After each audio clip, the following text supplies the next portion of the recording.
Good evening, folks, and a hearty welcome to our drive-in theater. Drive-in theaters were the heart of mid-20th century Americana, blending cinema with car culture in a way that felt effortlessly cool. But now, they've all but disappeared. So what happened?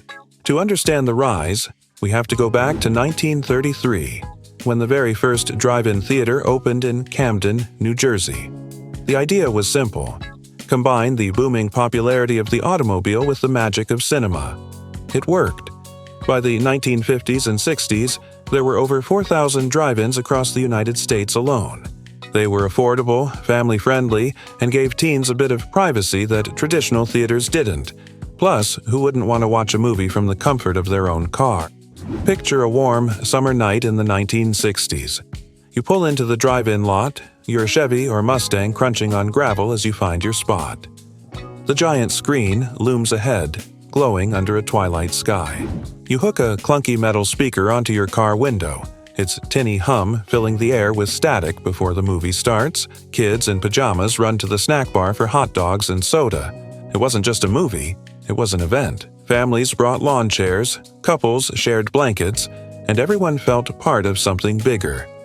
For a couple of bucks, you got a double feature, cartoons, and memories that stuck with you for life. But while drive-ins were peaking, trouble was brewing. One of the biggest issues was land. These theaters took up huge amounts of space, and as urban areas expanded, that land became way more valuable for things like shopping centers, housing, and office buildings. Why rent land for a seasonal movie spot when you could build something permanent that operates year-round? Weather was another factor. Drive-ins thrived in warm climates but struggled in areas with harsh winters or unpredictable rain.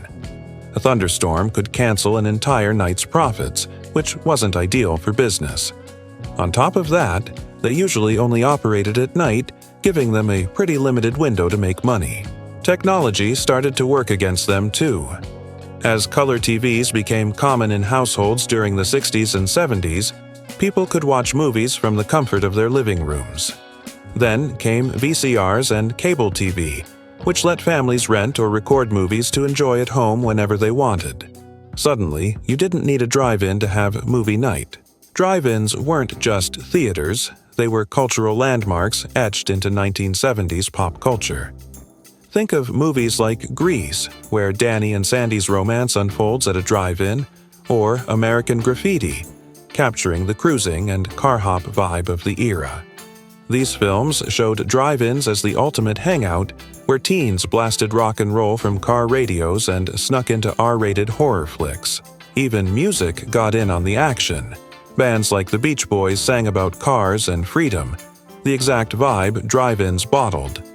B-movies, from sci-fi schlock to slasher films, found a home at drive-ins, where double features of The Blob or Texas Chainsaw Massacre drew crowds looking for cheap thrills. For a generation, drive-ins were where you caught the latest blockbuster or a cult classic under the stars. The final blow came in the 80s and 90s. Multiplex cinemas took over with multiple screens, air conditioning, better sound, and stadium seating. Drive-ins couldn't compete with that level of convenience or experience. Plus, when Hollywood switched to digital projection in the 2010s, many drive-ins couldn't afford the costly upgrades. Without those digital systems, they couldn't show new releases at all. But it wasn't all doom and gloom. During the COVID-19 pandemic, drive-ins saw a weird but brief revival. With indoor theaters shut down, many people turned to drive-ins as a safe and nostalgic way to watch movies again. For a short time, they were back in style, even hosting concerts, graduations, and church services. Today, a handful of drive-ins are fighting to stay alive, thanks to dedicated owners and communities who cherish their charm. Places like the Benji's Drive-In in Maryland or the Starlight Drive-In in Atlanta still pack cars on summer nights, showing everything from Jaws to new releases.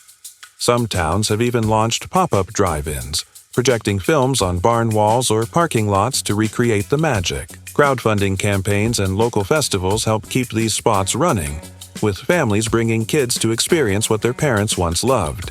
But it's an uphill battle. Only about 300 drive-ins remain in the U.S., down from thousands at their peak. But even if most of them are gone, the nostalgia remains strong. For many, they're a memory frozen in time, a reminder of how magical a simple idea can be. Thanks for watching. If you enjoyed this trip back in time, be sure to like the video, subscribe for more nostalgic deep dives, and let me know in the comments if you've ever been to a drive-in theater. You never know. Your story might end up in a future video.